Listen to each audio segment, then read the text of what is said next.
Ready na guys ang ating Raider 150 Fi. So nandito na mga boss, yung mga bibili sa Raider natin. Ito na sila bossing guys. Oh. Yung sa engine, alam ko na sa ilalim din yata. Sa makina. Papapanood mo yung boss, yung mga vlog ko dyan sa YouTube. Tsaka sa TikTok. Okay boss. Boss, thank you Salamat. Salamat boss. Alagaan mo yung bagong motor boss. Bye-bye. Parang maiyak ako boss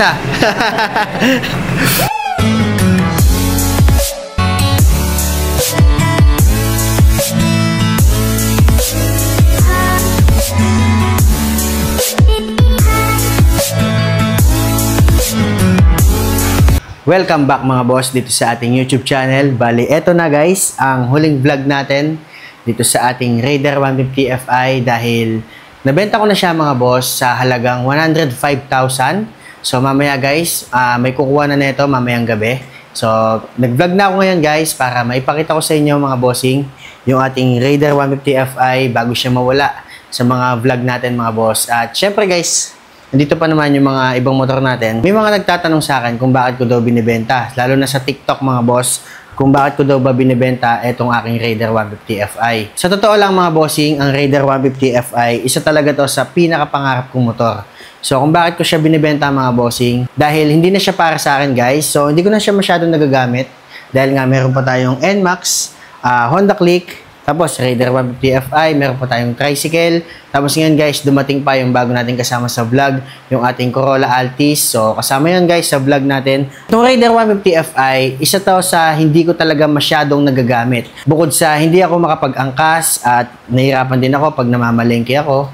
So pag namamalengke guys, etong mga scooters ang gamit ko. So kaya yon guys, hindi na talaga masyadong nagagamit. Kaya ang odo nito ngayon, napakababa pa lang, mahigit isang taon na to. Ang odo niya is 1,401 lang mga bossing. So talagang garage king kung tawagin itong ating Raider 150 Fi. Lagi lang siya nandito. Nagagamit lang siya kapag binibidyoan ko siya sa TikTok. Minsan sa YouTube din kapag talagang gustong-gusto kong magmotor mga bossing. Pero ako guys, bilang pangarap ko nga itong Raider 150 Fi, para sa akin hindi na siya pasok sa lifestyle ko mga bossing. Lalo na nagkakaedad na din ako at hindi naman na ako masyadong tumatambay. So, ang balak natin gawin dito mga bossing, magdadagdag pa tayo ng swing arm dito sa ating Raider 150 Fi, kaya lang hindi na din natuloy. At ang mga nailagay ko nga pala dito, brand new na Hilux mags, brand new na mga gulong, flat seat, tapos nag-open air box tayo mga bossing. At nakakatuwa naman kasi yung mga stock parts nito guys, kumpletong-kumpleto. Flat seat, stock mags with this, with gulong, side mirror, tapos yung stock airbox natin. Isa pa sa maganda dito guys, naka-registered siya hanggang 2027. Dalawa yung susi, kasama yung manual booklet. At sa akin talaga siya nakapangalan guys. Owner-seller kung tawagin. Tagal kong pinag-isipan mga boss kung ibibenta ko nga itong Raider 150 Fi. So tinignan ko mga bossing yung mga senaryo sa lifestyle ko nga sa pang-araw-araw. So ang Raider 150 Fi ko mga bossing, siya talaga yung hindi magamit-gamit talaga sa mga motor ko. Kasi nga, pang sa akin lang siya. Tapos ako guys, ang trabaho ko is TikTok affiliate, YouTube. So hindi ko din talaga siya masyadong magamit. So at least mga bossing, nakakatuwa at na-experience ko yung motor na pinapangarap ko dati pa, ang Raider 150 Fi. So ngayon guys, napatunayan ko na hindi na talaga siya para sa akin. Siguro soon, kapag naisipan natin ulit, bibili tayo ulit. Pero ngayon, sa ngayon, ibibenta na muna natin siya, ibibigay natin siya sa taong mas mag-aalaga sa kanya, sa taong mas gugustuhin na gamitin itong Raider 150 Fi. Ang masasabi ko mga bossing, napakaganda ng Raider 150 Fi, lalong-lalo na sa looks. Kung i-compare ko siya sa dalawang motor na to mga bossing, eto guys, poging-pogi talaga. Pag dinadrive mo to, talagang mararamdaman mo guys, kahit hindi gano'ng kaganda yung mukha mo, at least maganda yung motor mo. Comfortability mga bossing, eto talaga yung naiiwan pagdating sa pang-araw-araw, pamalengke. Ito mga boss, itong dalawang motor na to, comfortability, swak na swak siya para sa akin. Dito lang talaga sa Raider mga boss, medyo hindi swak para sa akin yung comfortability. Lalo na medyo malusog-lusog tayo ng konti. Kaya medyo mahirap siyang gamitin para sa akin. So, ayun mga bossing, maya-maya itutuloy natin itong video na to. Hintayin lang natin yung kukuha dito sa motor natin. At inaayos ko na yung deed of sale na itong motor na to. Guys, nakakalungkot pero okay na rin kasi naman sa masayang lang siya dito na nandito lang siya tapos di ko naman siya ginagamit.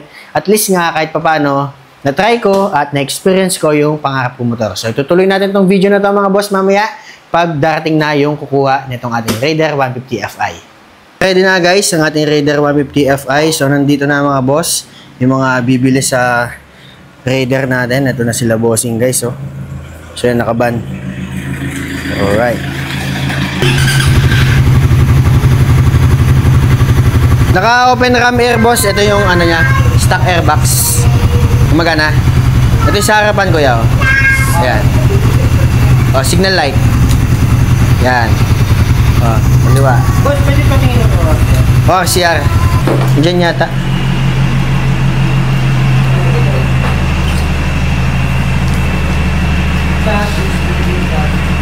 Chassis? Nakalimutan ko yung chassis boss ng direkto mo. Sa kasi chassis ng Raider. Hindi ba dito sa... Ay, dito. Sa Manibela. Ito, boss. Ay, ito. Ayan. Ayan, sa gilid. Tingin mo yung mga... Yan. Yung sa engine, alam ko na sa ilalim din yata. Sa makina. Ito dito.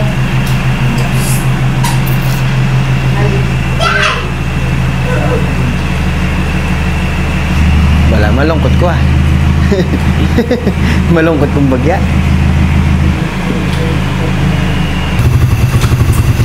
Papapanood mo yung ano boss, yung mga vlog ko dyan sa YouTube.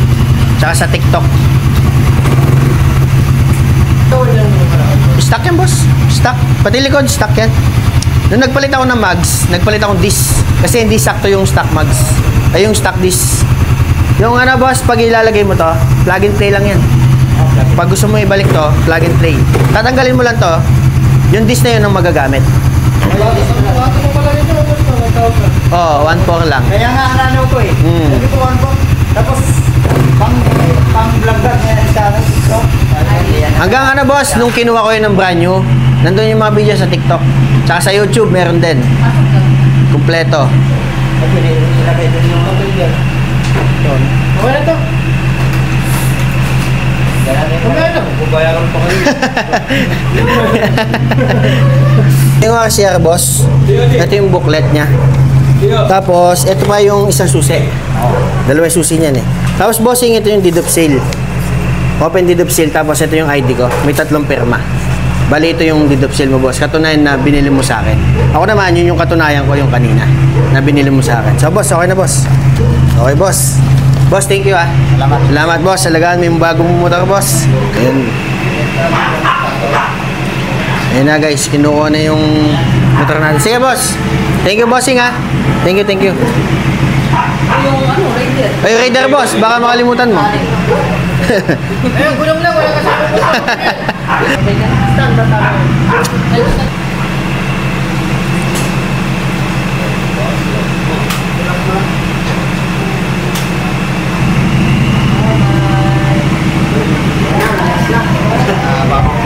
Bye-bye. Baka maiyak ako boss ah.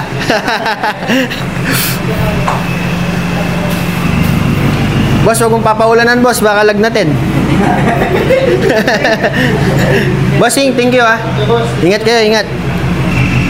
Ilang oras yung biyahe nyo kuya? Ngayon wala na. Tatlo? Dalawa. Maulan pa naman, walang baha. Sinakit na yung motor natin. Paalam na sa ating Raider 150 Fi. Uling sulyap sa motor natin guys. Boss, salamat ah. Thank you. Thank you boss. Boss, thank you. Thank you. Kuya, thank you. Ingatan mo boss, bago mong motor. Ingat yan kasi. Thank you kuya. Kuya, thank you ah. Salamat. Thank you po, ingat po. Ingat, thank you. Bye-bye, Raider 150. May ilaw pa guys, oh. Napailaw pa.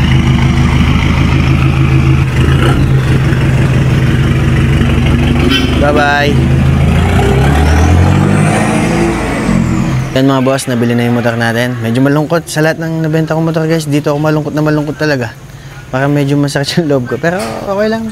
At least, mabait si sir. Sabi niya, matagal niya daw inipon yung pinambili niya tsaka pangarap niya daw. So, congrats kay sir at sana magkasundo sila ng bago niya motor. So, yun guys, let's go!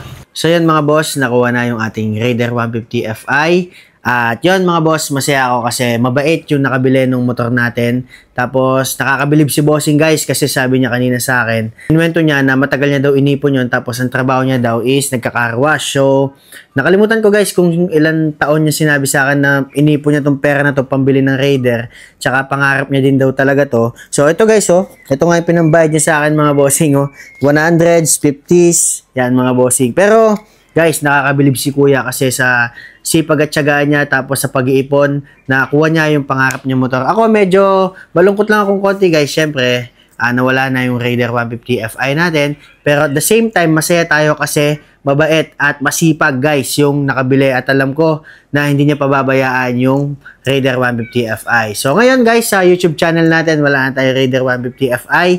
Mamimiss ko yung mga vlog natin doon. At hindi ko alam kung papalitan na natin siya kung bibili tayo ng bagong motor. Pero wala pa akong nakikitang motor ngayon guys na gusto ko. So yun, abangan nyo na lang yung mga susunod natin na video dito sa ating YouTube channel. At abangan nyo rin guys yung bago nating nakuwang second-hand car na Corolla Altis. Sasama din natin yon sa mga vlog natin. At yon, sana happy si bossing sa bago niyang motor. At alam ko guys, hindi niya pababayaan yung motor na yon. Dahil nagkakarwash siya, malamang sa malamang, laging malinis yon. At sa'yo bossing, congrats sa'yo. At napakasipag mo, bilib na bilib ako sa'yo. Hangang-hanga ako sa kasipagan mo boss. At isa kang magandang ehemplo sa mga kabataan na kung gusto nilang makuha yung mga motor na gusto nila, mga sasakyan, kailangan nilang mag-work hard at mag-ipon talaga. At sa'yo boss, congrats sa'yo. At kung gusto mo mapanood yung mga video ng bago mong motor dito sa ating YouTube channel, hindi ko yan i-delete. Panoorin mo magmula nung binili ko yan hanggang sa napunta sa'yo, nandun yung mga vlog niyan. So ayun mga boss, abangan nyo pa yung mga susunod natin na video dito sa ating YouTube channel. At yun, medyo malungkot ako pero kailangan ko mag-move on, ganun talaga. At least, napunta siya sa mabuting tao at sa mabuting kamay. So, like, share, and subscribe dito sa ating YouTube channel. Kita-kita na lang tayo sa ating next video. Maraming salamat!